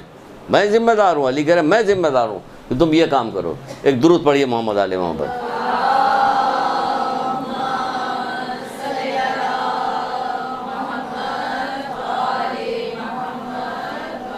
آپ کو کوئی ایسی دنیاوی دشواری نہیں ہوگی, آپ کو دنیا میں مل رہا ہے آخرت میں ملے گا انشاءاللہ. تو کہہ رہے ہیں کہ اگر تم کو بفرض محال کہ اگر تم کو دنیاوی کامیابی نہ بھی حاصل ہوئی لیکن ہوگی انشاءاللہ کامیابی انہی کے صدقے میں, انہی کے صدقے میں ہوگی, آپ کو اس کی بھی کامیابی ہوگی, اور آخرت میں مولا ہی کی وجہ سے ہم لوگوں کی بخشش بھی ہوگی. کیونکہ اگر پروانہ نہ ہوا تو پھر نہ پل صراط کا پار کر پائیں گے, اور نہ جناب میزان پہ ہمارا گزارا ہوگا, نہ جنت پہ جا سکیں گے, نہ کوثر کا پانی پی سکیں گے, کچھ بھی نہیں ہوگا. کس کی وجہ سے؟ جب تک علی کی محبت نہیں ہوگی. اور علی کے محبت میں علی خود کہہ کے آ رہے ہیں، وہ بھی تو معلوم ہونا چاہیے۔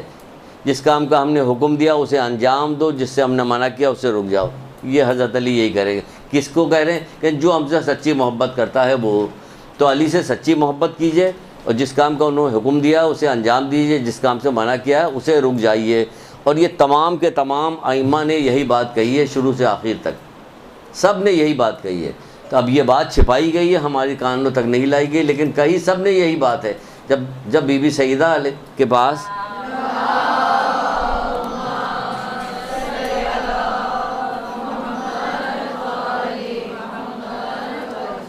ایک عورت آئی تو اس نے اپنے شوہر کے بارے میں پوچھا نہیں تھا کہ ہمارا شوہر پوچھ رہا ہے کہ میں آپ کا شیعہ ہوں یا نہیں شیعہ ہوں، تو آپ نے کیا کہلوایا تھا؟ بی بی سیدہ نے بھی تو یہی کہا تھا، اسے جا کے کہہ دو اگر ہمارے امر و نہی کی پابندی کرتا تو ہمارا شیعہ، ورنہ ہمارا شیعہ نہیں۔ تو رونا پیٹنے لگے جب ان کے شیعہ ہی نہیں تو ہم تو برباد ہو گئے۔ کہا جیسا اس نے سوچا ویسا نہیں، ہمارے دوستوں کا دوست ہے، ہمارے دشمن کا دشمن ہے، ہمارے امر نہیں کی پابندی کرتا ہے تو خیر ہے، ورنہ پھر کیا ہوگا؟ کہ پھر ہوگا یہی کہ پھر دنیا میں بھی مصیبت اٹھائے گا، برزخ میں مصیبت اٹھائے گا، پھر جہنم کے اول طبقے میں ڈالا جائے گا، پھر ہماری شفاعت ملے گی، پھر جائے گا۔ تو کیا یہ والا کام کرنا چاہ رہے ہیں؟ نہیں، ہم ان کے احکامات ہیں ان کو ہم زیادہ سے زیادہ جاننے کی بھی کوشش کریں گے، اس پہ عمل کرنے کی کوشش کریں گے اور لوگوں تک پہنچانے کی بھی کوشش کریں گے۔ بھائی اس سے بڑا خوبصورت کام کوئی کائنات کے اندر ہو سکتا ہے؟ یہ انبیائی کام ہے، یہ ائمہ تارین کا کام تھا جس میں آپ کام کیجیے گا، ساتھ میں کام کریے، اس سے حسین ترین تو کوئی کام ہی نہیں ہو سکتا۔ ایم بی اے کیا ہوا ہے، ایم بی اے کر کے کیا کرو گی؟ ایم بی اے کرو گے، ادھر سے ادھر ماری گھوم رہی ہوگی، صبح 8 بجے نکلو، 7 بجے نکلو، 12 بجے رات کو واپس آؤ، یہ کرو وہ، یہ کام اس سے بڑا کام کون سا ہو سکتا ہے؟ کمر باندھ دیے کہ ہم یہ کام کریں گے، کس طرح سے کام کریں؟ ہزاروں طریقہ کار ہیں۔ اب تو زمانہ جیسے جیسے آگے کی طرف بڑھتا چلا، اب نئے نئے زاویے نکلتے چلے آ رہے ہیں کہ ہم کیسے کام کریں، یہ کیسے لوگوں تک پیغام پہنچائیں، یہ پیغام قرآن و حدیث کا پیغام کیسے پہنچائیں، یہ آپ سوچیے، غور کیجئے، غور کرنے کے بعد یہ کام کیجئے، کیونکہ اس سے زیادہ بڑا کام کوئی تم پاؤ گے نہیں۔ چھٹے امام یہی کریں گے، اس سے افضل کوئی کام نہیں پا سکتے۔ درود پڑھیے محمد آل محمد۔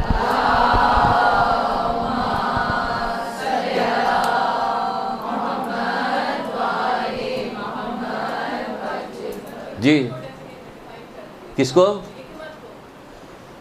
حکمت کو، علم کو اس طرح سے استعمال کرنا معلوم تو ہے آپ کو، کوئی چیز ایک معلوم ہے، لیکن اس کو کیسے استعمال کیا جائے؟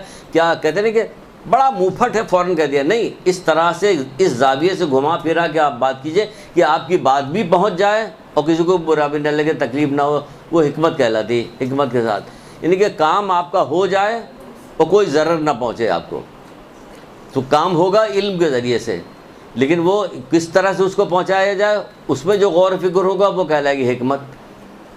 تبھی تو کہا میں علم کا شہر ہوں علی، میں حکمت کا شہر ہوں علی، اس کے دروازے حکمت بھی ہے۔ کہتے ہیں بہت سارے قول کے اندر حکمت پوشیدہ ہے، یعنی کہ جب آپ اس میں غور کیجئے گا تب وہ کھلتا، ورنہ فوری طور پر نہیں کھلتا، وہ فوری طور پر نہیں پتہ چل رہا ہوتا کہ اس کو کیا کہا جا رہا ہے، لیکن جب اس میں غور کرتے ہیں تو ہمیں معلوم ہوتا ہے کہ اچھا یہ بات ہے اس کے اندر، تو وہ کس بات کو کس طرح سے کہا جائے، یہ بھی ایک طریقہ کار ہوتا ہے۔ یہ حکمت کے ساتھ ہوتی ہے بات کہ ہم کون سی بات کس انداز میں کہیں جو قبول کر لیں۔ آپ سے بہت ساری باتیں سختی کے ساتھ کہہ دی جاتی، کیوں کہہ دی جاتی؟ اس کے بھی پیچھے بات پوشیدہ، کیوں آپ کمیٹڈ ہیں، آپ یہاں آئی ہیں صرف سننے کے لیے کہ ہم سنیں گے اس پہ عمل کریں گے، اس لیے آپ سے۔ لیکن اگر یہی بات کسی دوسرے سے کہنی ہو تو ایسے تھوڑی کہیں گے، سیدھے سیدھے گھما پھرا کے بات کی جائے گی، گھمائیں گے پھرائیں گے ادھر ادھر، خالی کہانی سن کے چلے جائیں گے، کہانی سنا دے بات، کوئی آپ سے تو ایک کہانی سنائی پھر کہا جا رہا ہے اور آپ سے غیبت نہیں چھوٹ دی، افنا کام نہیں کرتی، ڈائریکٹ کہا جا رہا ہے، وہاں ڈائریکٹ نہیں ہوگا، انڈائریکٹ ہو جائے گا کہ بات پہنچے، لیکن یہ کہ کوئی فساد برپا نہ ہو رہا ہے۔ تبھی تو کہا کہ امر بالمعروف نہی عن المنکر اس انداز میں کرو کہ کوئی فساد برپا نہ ہو۔ یہ فساد اسی وقت برپا ہوتا ہے جب برائی کے انداز میں کر، پھر وہ فضیحت نہ ہو، نصیحت ہو، نصیحت و فضیحت میں فرق ہو جائے گی۔ ایک درود پڑھیے محمد آل محمد۔